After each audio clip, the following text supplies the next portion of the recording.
Bismillahirrahmanirrahim. Assalamualaikum warahmatullahi wabarakatuh.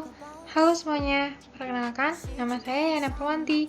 Saya dari jurusan Administrasi Bisnis, Program Studi D4 Administrasi Negara, Politeknik Negeri Pontianak. Sebelumnya, video ini dibuat untuk memenuhi tugas mata kuliah Pajak dan Retribusi Daerah. Nah, semoga teman-teman yang ingin belajar tentang pajak dan retribusi daerah, video ini dapat bermanfaat.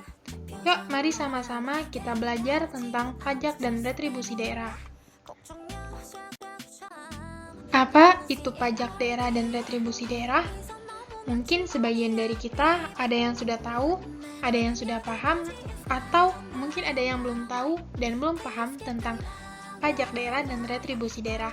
Mari sama-sama kita bahas dan kita pelajari. Pajak daerah dan retribusi daerah, atau lebih kita kenal dengan PDRD, adalah pungutan daerah yang merupakan salah satu hak daerah dalam menyelenggarakan otonomi daerah.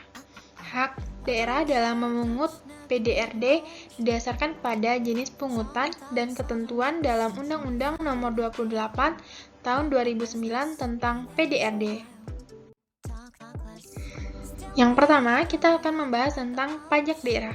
Berdasarkan Undang-Undang Republik Indonesia Nomor 28 Tahun 2009, Pasal 1 Angka 10, pajak daerah adalah kontribusi wajib terhadap daerah yang terutang oleh orang pribadi atau badan yang bersifat memaksa berdasarkan undang-undang, dengan tidak mendapatkan imbalan secara langsung dan digunakan untuk keperluan daerah bagi sebesar-besarnya kemakmuran rakyat.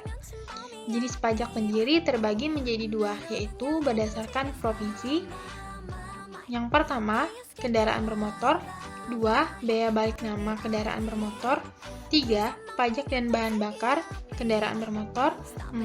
Air permukaan. Dan yang terakhir, rokok. Berdasarkan kota atau kabupaten, yang pertama, hotel. 2. Restoran. 3. Hiburan. 4. Reklame.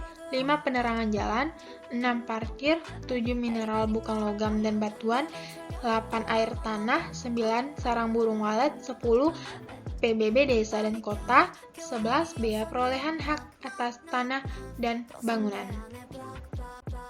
Kalau tadi kita sudah berbicara tentang pajak daerah, maka selanjutnya kita akan membahas tentang retribusi daerah. Retribusi daerah merupakan pungutan daerah sebagai pembayaran atas jasa atau pemberian izin tertentu yang khusus disediakan dan atau diberikan oleh pemerintah daerah untuk kepentingan pribadi atau badan. Retribusi daerah terbagi menjadi 3 jenis. Yang pertama, retribusi jasa umum. Kedua, retribusi jasa usaha. Ketiga, retribusi perizinan tertentu. Retribusi jasa umum. Yang pertama, ada retribusi pelayanan kesehatan. Kedua, retribusi pelayanan persampahan kebersihan. Yang ketiga, retribusi penggantian biaya cetak kartu tanda penduduk dan akta catatan sipil. Yang keempat, retribusi pelayanan pemakaman dan pegabuan mayat. Kelima, retribusi pelayanan parkir di tepi jalan umum. Keenam, retribusi pelayanan pasar. Ketujuh, retribusi pengujian kendaraan bermotor. Kedelapan, retribusi pemeriksaan alat pemadam kebakaran. Kesembilan, retribusi penggantian biaya cek peta. Retribusi penggantian biaya cetak peta. Ke-10, retribusi penyediaan dan atau penyedotan kapur. Ke-11, retribusi pengolahan limbah cair. Ke-12, retribusi pelayanan tera atau tera ulang. Ke-13, retribusi pelayanan pendidikan. Dan yang terakhir, retribusi pengendalian menara telekomunikasi. Jenis yang kedua yaitu retribusi jasa usaha. Yang pertama, ada retribusi pemakaian kekayaan daerah. 2. Retribusi pasar grosir dan atau pertokoan. Ketiga, retribusi tempat pelelangan. Keempat, retribusi terminal. Kelima, retribusi tempat khusus parkir. Keenam, retribusi tempat penginapan atau pesanggerahan atau villa. Ketujuh, retribusi rumah potong hewan. 8. Retribusi pelayanan ke pelabuhan. 9. Retribusi tempat rekreasi dan olahraga.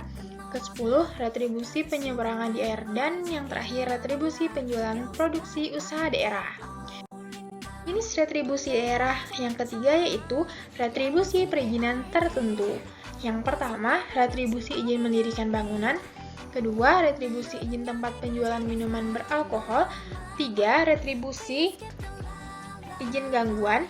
Yang keempat, retribusi izin trayek. Dan yang terakhir, retribusi izin usaha perikanan. Nah, kalau tadi kita sudah mengetahui tentang PDRD, sudah mengetahui pengertian dan jenis-jenis pajak daerah dan juga retribusi daerah, selanjutnya kita akan mengetahui atau belajar tentang fungsi dan syarat pajak. Yang pertama, fungsi pajak. Fungsi pajak sendiri terbagi menjadi dua, yaitu 1. Penerimaan.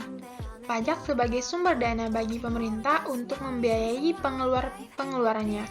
Yang kedua, pengaturan. Pengatur. Pajak sebagai alat untuk mengatur atau melaksanakan kebijakan pemerintahan dalam bidang sosial dan ekonomi. Yang kedua yaitu syarat pajak. Syarat pajak dibagi menjadi 5, yaitu 1. Pemungutan pajak harus adil. 2. Pemungutan pajak harus berdasarkan undang-undang. 3. Tidak mengganggu perekonomian. 4. Pemungutan pajak harus efisien. Dan yang terakhir, atau yang kelima, sistem pemungutan harus sederhana. Nah, kita sudah mengetahui tentang pengertian dari retribusi daerah, pajak daerah, sudah mengetahui jenis atau contoh dari pajak daerah dan retribusi, sudah mengetahui tentang pajak tentang syaratnya.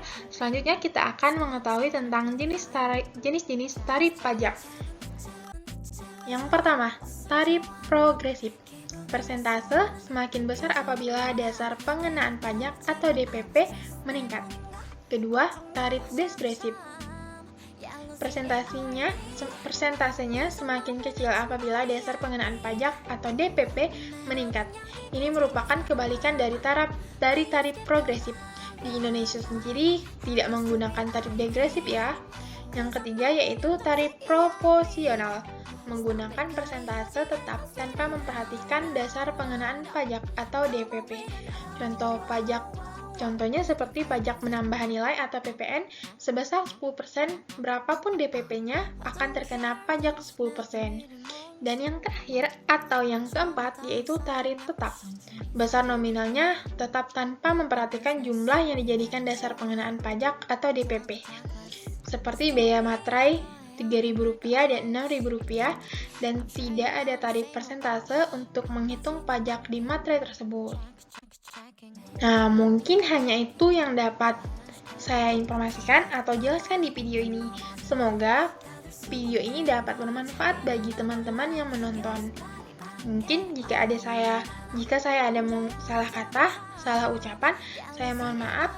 Saya akhiri, wassalamualaikum warahmatullahi wabarakatuh. Terima kasih.